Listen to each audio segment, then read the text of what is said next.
Welcome, everybody. Thank you, Livia, for inviting me to this conference. My presentation is on Wang Ximeng's famous painting of 1,000 miles of streams and mountains, 千里江山图.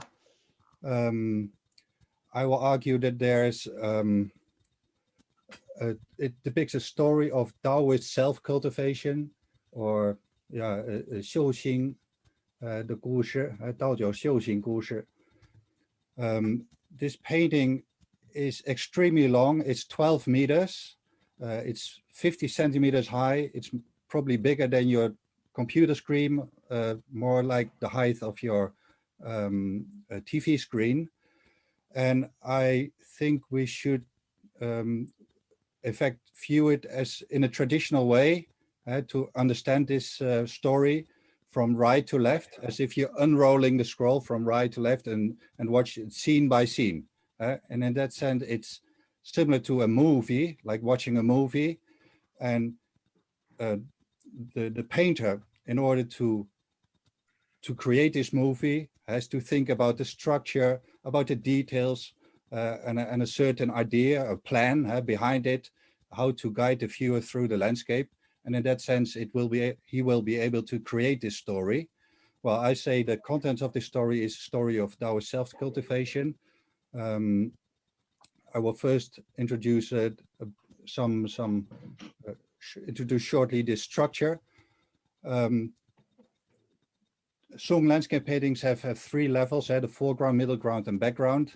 The foreground is over here. The middle ground is occupied by these mountains. There are five, one, two, three, four, five. And the background, there's a flat plain over there. This is very peculiar.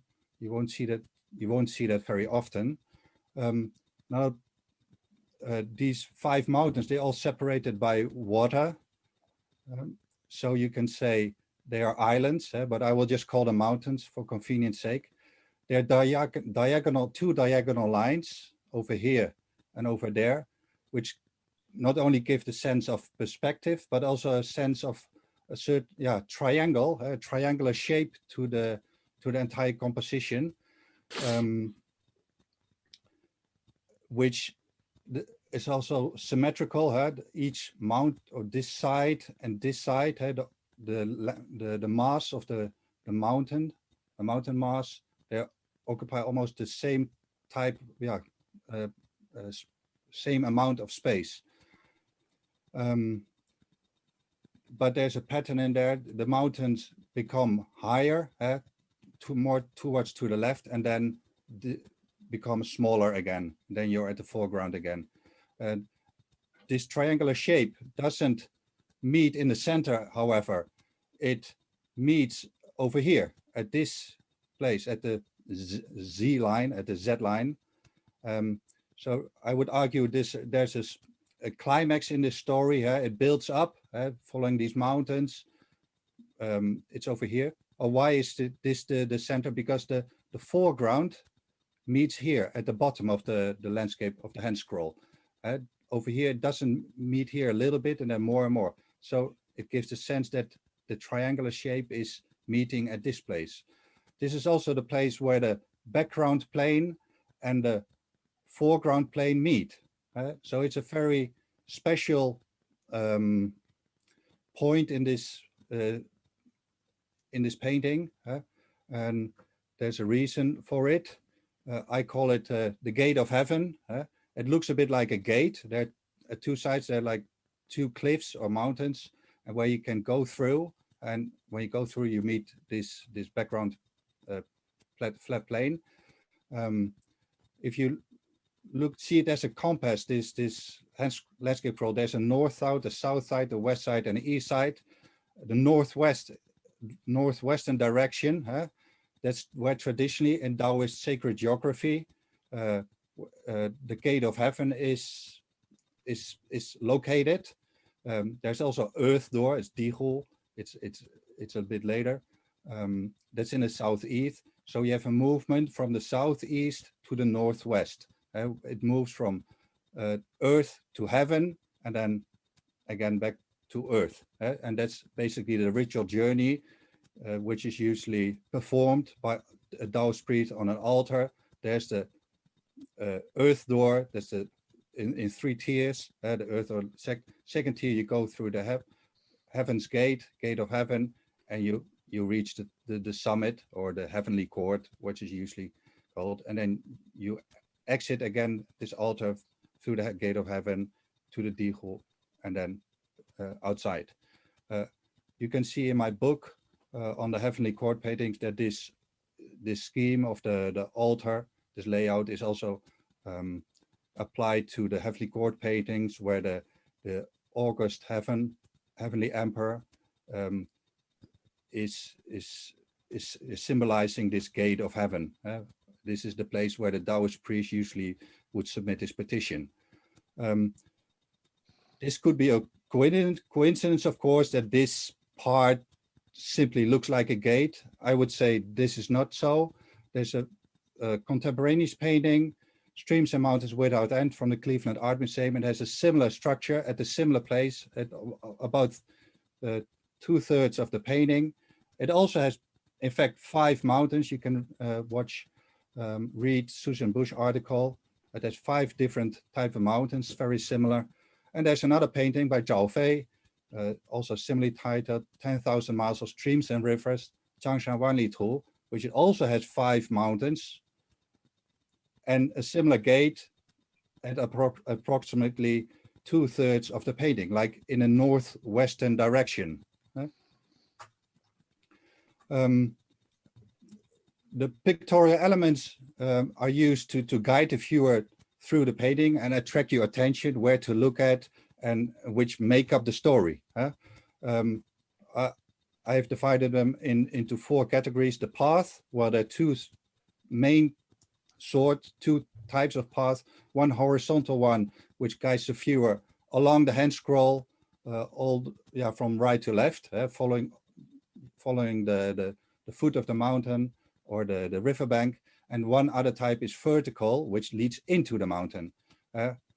Figures, probably the protagonist of the painting is a figure in yellow. He reappears many times in the painting, and he's like a leading figure, like the leading role in this movie.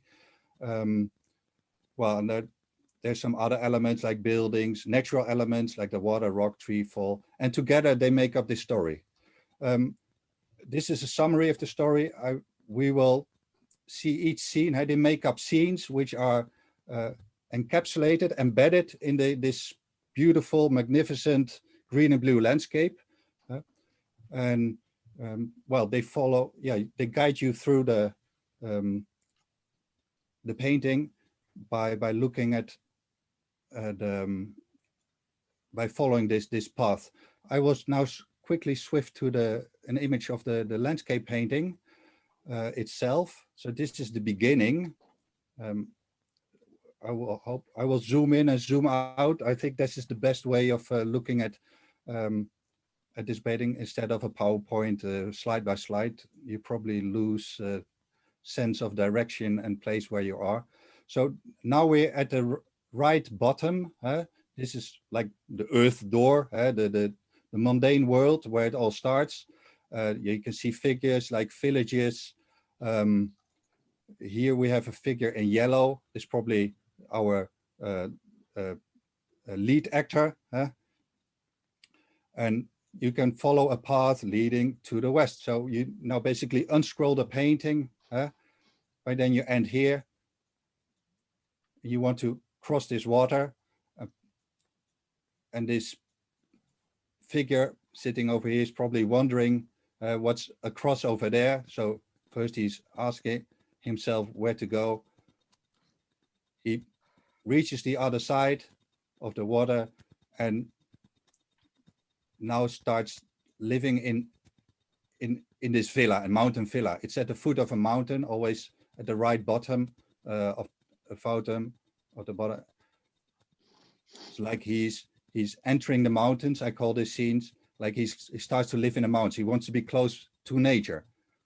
At the foot of the mountain, there's a waterfall. It streams from here to down here, and a couple of figures sitting at the riverbank. again, you see a little yellow figure in yellow talking to others. This scene is probably called the Guan Pu Bu, right? So watching the waterfall. There's a famous poem by Li Bai from the Tang, watching the waterfall. And this waterfall is a metaphor for the source of the cosmos, the Dao. And watching this waterfall is pondering where does it come from? Where everything in nature, where does it all come from? And that you want to seek the Dao. So this is where the story effect starts. This person wants to look for the Dao. So he lives in this home. The road should go around the mountain over here, go back again, follow this path, and he's our scholar in yellow is now entering his next stage. Probably this is his home, and I'm wondering if this is maybe his wife, because she's standing in the doorway, wondering where her husband is, or otherwise it's a servant. We're not so sure. It's very small, but we can see in this little pavilion a figure in yellow kneeling in front of another figure. That usually this kind of composition is called Wen Dao in traditional Chinese painting, or more in Daoism is called Bai Shi. You're seeking a master. He gets instructions on what to do. He's informing himself, I want to become a Daoist, or I want to do self-cultivation. So what should I do? So this is the first stage of entering the Dao. So our journey continues. I should say, I forgot to say, there always, after this waterfall, in these first three mountains, there's another road leading into the mountains, but it's going nowhere. I think because this waterfall is like a leitmotif, telling the viewer, this scholar, he wants to find the source of everything, of the cosmos or nature, and he's trying to find it in the mountains. Well, this is a dead end, so he has to continue seeking the now, and now he's following this road, crossing a bridge.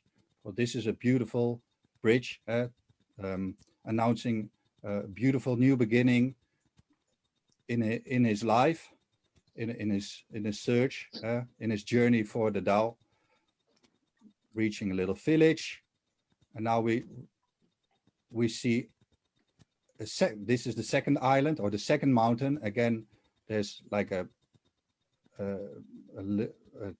buildings embedded here at the foot of the mountain, or more inside the mountain. There's a waterfall, and when we look closer, probably our figure is going somewhere up here. Here he goes, and there we see him talking again. I think this place should be a monastery, and why? Because there are two typical buildings which normal villas or mountain homes don't have. First, there's this hut. It's a maozai or maopang, maozi, and there's an altar, a three-tiered altar. So I would say this is the next stage of our scholar is him receiving, entering the Dao, receiving ordination, shoujie, at an altar, reminiscent of the story of Zhang Daoling, initiating his two disciples above a cliff, and he's receiving training in how to meditate in this hut. You have to lock yourself up in this hut and meditate. So having received training, he wants to enter this next stage. He continues on the path, following the riverbank. You can see a little road going up, and this is again leading into the mountains, but it's leading nowhere. He thinks he can find the Dao in the mountains. It's not. So he probably comes back.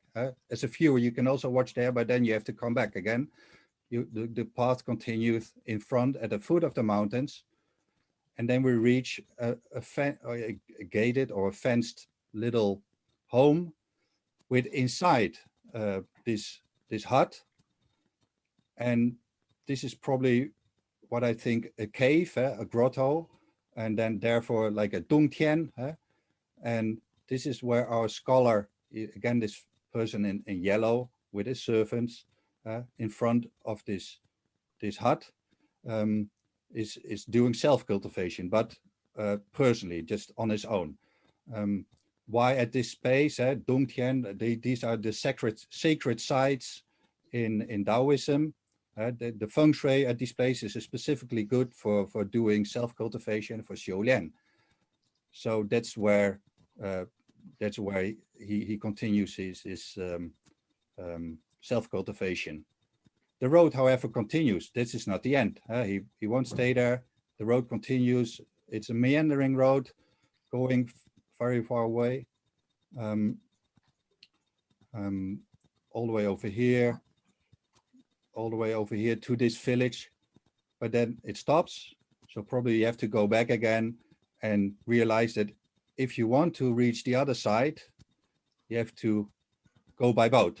So again, he has to cross the water, 过渡. There are many passages you have to make. Then he reaches the riverbank again, and he can continue his journey. You can follow the path all the way over here. And now you see he still would try to enter the mountains, but this is again a dead end. But you can see there's a road leading to this more like palace building. This is not a monastery. They're very big buildings, high buildings, double-eaved, 2 or 3 levels. So probably this, I think, symbolizes the palaces at the capital. This is a very prestigious place where he's arriving, and maybe that it symbolizes that he is invited to court, like Zhao Yin. He's a recluse invited to court. But of course, he's not staying there. He will continue his journey over. Like this is the entire. He will continue his journey over here, around the mountain. Now we reach some like a difficult space where he's coming over here across the bridge. Then you can follow the road over here, and then it stops. There's no road anymore, but there's some kind of a cave. And when you look over here, people are appearing again. So you have to assume that, I think as a viewer, that the road leads through this cave to this side. So, because there's no road in front, there's no path which you can follow at the foot of the mountain. So you probably have to go through the mountain, then you reach over here. And this is like a very important place where you can see a watermill. Well, there's a famous Song painting of a watermill, early Song. But I think here it has the meaning of what in Neidan and Song, many Song texts on Neidan, it's called the Heche, literally the river cart, river wheel. It's a watermill which has a particular meaning in these Neidan practices, which is like also a mechanism for reversing the flow. There's also this famous Bayunguan stele of the Neijing tool, which has at the bottom also a water wheel which reverses the flow back to the Kunlunsan, because that's where we now reach. We follow the path, and our scholar tried to reach the go through the mountains, reach the other side, go to the beyond, or whatever you want to call it. He didn't succeed, but passing this watermill, he finally is able to go following the path and go all the way to the flat plane in the background. This is the only place in the painting where the foreground and the background meet. There's also no bridge or boat or people standing here which could carry you across the river. So you're intended to follow this road all the way over here. Again, our scholar doesn't stay here. He will return. He will come back all the way to the front again. And now you suddenly see, again, there's a villa, but it's no longer inside the mountains. It's not top. The mountain is much smaller. He's returning to the mundane world. And you can see him sitting there again, more returning to normal life. Continue again on the path all the way over here, on his way to the 5th mountain, all the way over here. This is a special place. Because here the road splits. One goes over here. I will talk about that later. We follow the path. We were running low on time, Leonard. I can, well, very quickly. So this is the path over here, all the way over here. And then he can go across the water, follow the road over here. And probably we see him again over here, reaching this place.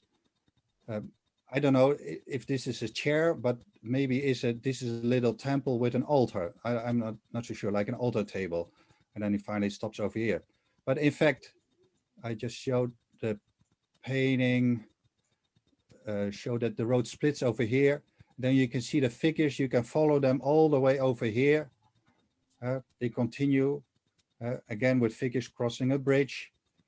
And then this is probably the last time you see him. Then you can spot him moving probably across the other side. So simultaneously, the story ends after reaching the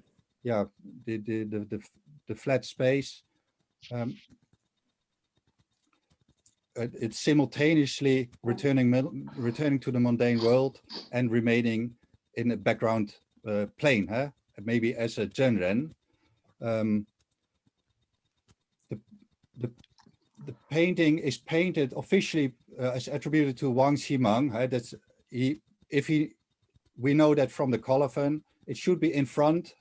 Chinese scholars like Yu Hui have discovered that because the creases in the colophon are the same as those in the front and not in the back. Probably it's also truncated, but we know from this that Ximeng was just a student. He was 17 years old. But considering the composition, the complicated design, the contents of the story, it's almost impossible that a 17-year-old would know this. And the colophon also reveals that Emperor Huizong, who was a painter and a Daoist, taught him how to paint.